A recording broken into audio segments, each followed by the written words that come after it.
apesar de eu ter colocado o título aqui de como castigar uma criança, eu não quero que você me ouça tendo expectativa de que eu vou dar aqui uma receita de bolo. Apesar de eu dar alguns tópicos que eu considero interessante, que eu vou dar até como dica de se observar, né? É interessante que todo mundo entenda que cada qual tem a sua criança individual, com a sua personalidade, cada criança é única, né? E que o interessante é que os pais entendam como é uma dinâmica, né, uma cabeça infantil, como a criança entende e recebe o que a gente fala para eles, principalmente com relação a normas, a proibições e castigo, né?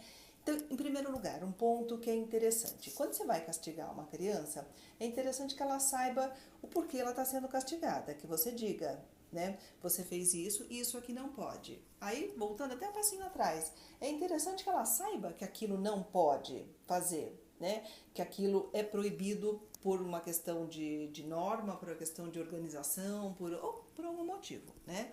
É questão que ela saiba. Parece óbvio isso, né? Então, só falar para a criança, ó, não pode fazer. Não é tão óbvio, porque muitas vezes você fala para a criança não pode fazer, mas você faz, né? E diversas coisas, comer na sala, sair da cozinha e deixar a luz acesa, estou dando exemplos bobos, né? Mas você aí associa com a sua rotina, com o que acontece no seu dia a dia. Então, em primeiro lugar, é interessante que a criança saiba o que pode fazer, o que não pode fazer, e que essa informação venha com consistência, né? Venha de uma forma sólida também o que ela não pode fazer. Aí, enfim, a criança é criança, criança... Por que criança faz coisa que não pode? Porque criança é criança e faz criancice, faz parte, né? Quando a gente tem uma criança, a gente já sabe que vai ter todo o comportamento infantil que é natural e até saudável, né? Que a criança tente romper regras, que ela tente fazer as coisas aí do jeitão dela. Criança sabendo que não pode fazer uma determinada coisa que você colocou, não pode brincar antes de fazer a lição de casa, não pode, enfim, a norma que você tenha colocado. Não é o momento nem de dizer agora o que pode se proibir, o que pode se permitir à criança, são as suas normas. A criança fez o que não pode. Você tem que avisar a ela precisa saber que vai ter consequências. Né? E aliás, eu acho que esse é um ponto principal do castigo, né? Para que o castigo serve? Para mostrar à criança que fazer coisas que não podem ser feitas tem consequências negativas, tem consequências ruins, né? Na vida, as consequências vão ser automáticas, vão ser naturais. Né? Se ela começa a faltar no trabalho, chegar todo dia atrasada, ela vai ser demitida, é uma consequência natural. Ela vai tendo essa percepção de que atos ruins têm consequências ruins.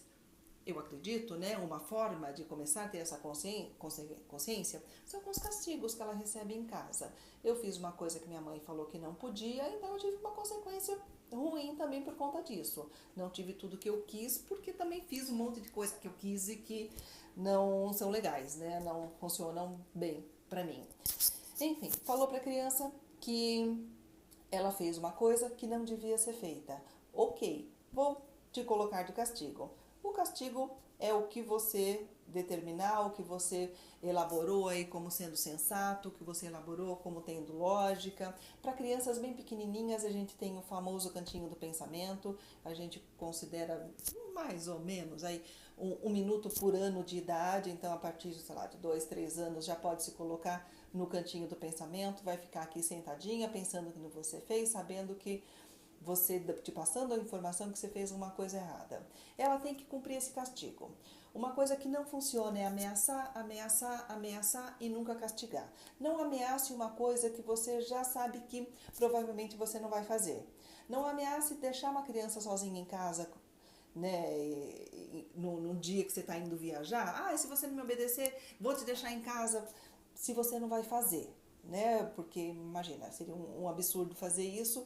Então não ameace, não proponha, não deixe ela passar ideias por vários motivos. Uma, porque pode acabar caindo em descrédito, só promete e não faz. E outra que pode assustar também, né? Você pode estar passando informações muito pesadas para a cabecinha de uma criança. Nossa, minha mãe pensou em fazer isso comigo? Isso é uma coisa, né, tão ruim, me impacta tanto. Então, não prometa coisas que não pretende fazer.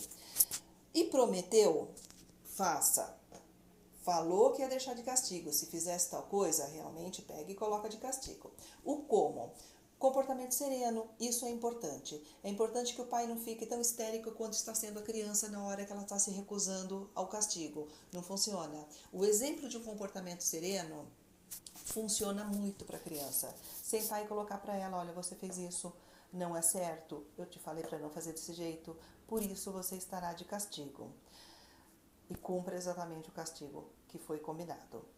Acabou o castigo, é interessante uma nova conversa, explicar novamente para a criança por que ela ficou de castigo e o que você espera dela. Isso é mais importante ainda, que muitas vezes parece que os pais esquecem. Você só fala o que não pode, o que não pode, o que não pode, mas e aí? Mas então, o que eu devia estar fazendo? A cabecinha da criança, né, tem um universo enorme de aprendizado, né, para vivenciar ainda. E precisa que você diga, né, além do que não precisa fazer, então o que precisa fazer, porque se você deixar ela deduzindo por conta própria, o conhecimento dela é muito diferente do seu, né? Do que é certo, do que deve, do que precisa, do que é bom, é muito diferente do seu. Então, é importante que se diga também, né? O que eu espero de você. É importante que combine com a criança e que converse com ela e que colha dela uma expectativa de que ela entendeu e de que ela pretende não fazer mais, tá? Não significa que ela vai cumprir, ok? Por quê? Porque a criança faz criancice. Não adianta você sair reclamando, mas ele me falou que não ia fazer nunca mais e fez de novo, faz parte da vida, né? É bem provável sim que vai ter que repetir 1000 vezes a mesma coisa, uma hora vai assentando, vai se entendendo. E pedir desculpa, ou alguma forma da criança se retratar do que ela fez. Ela quebrou alguma coisa, é interessante que você combine com ela, então você vai consertar ou vai tentar consertar isso aqui. Você, enfim, machucou o amiguinho, vai lá pedir desculpa pro amiguinho. Alguma coisa, eu tô falando amiguinho, coisa assim de muito criança pequenininha, mas espero que você, pai, você, mãe, consiga adaptar e pensar, né, como é que seria isso para uma criança maior. E também é interessante, eu falei você pai, você mãe, eu acho que também isso é interessante. Determinar que os pais pensem e avaliem antes quem que eles permitem que castiguem os seus filhos. Tem uma avó que fica o dia inteiro com o filho, então essa avó está autorizada a castigar? Vai se conversar na frente dos filhos, vai se combinar. Olha, a tua avó está autorizada e vai te castigar se você não fizer as coisas conforme são orientadas. É a babá, é a professora, enfim, a pessoa que você confia e vai estabelecer e vai conversar muito bem com essa pessoa como é que o castigo vai ser feito. Isso tudo é muito importante. A criança que é castigada de uma forma que tenha sentido, eu ia falar correta, mas tirei essa palavra da frente. Castigada de uma forma que faça sentido para ela, ela leva isso para a vida toda. Meus pais fizeram algumas coisas comigo que foram desconfortáveis, mas eles fizeram para o meu bem, para eu aprender e foi bom, né? Diferente do que simplesmente levar uma chapuletada, não saber de onde vem, não saber porquê, não saber então o que tem que fazer no lugar daquilo, né? Fica uma cabecinha muito solta, sem referências. O castigo serve para isso, para dar referência para a criança, para ela aprender, porque é o que você está fazendo, está educando, está passando informações. Legal? Obrigada por me ouvir. Vamos tentar estar em outros vídeos durante a semana. Esteja presente. Obrigada.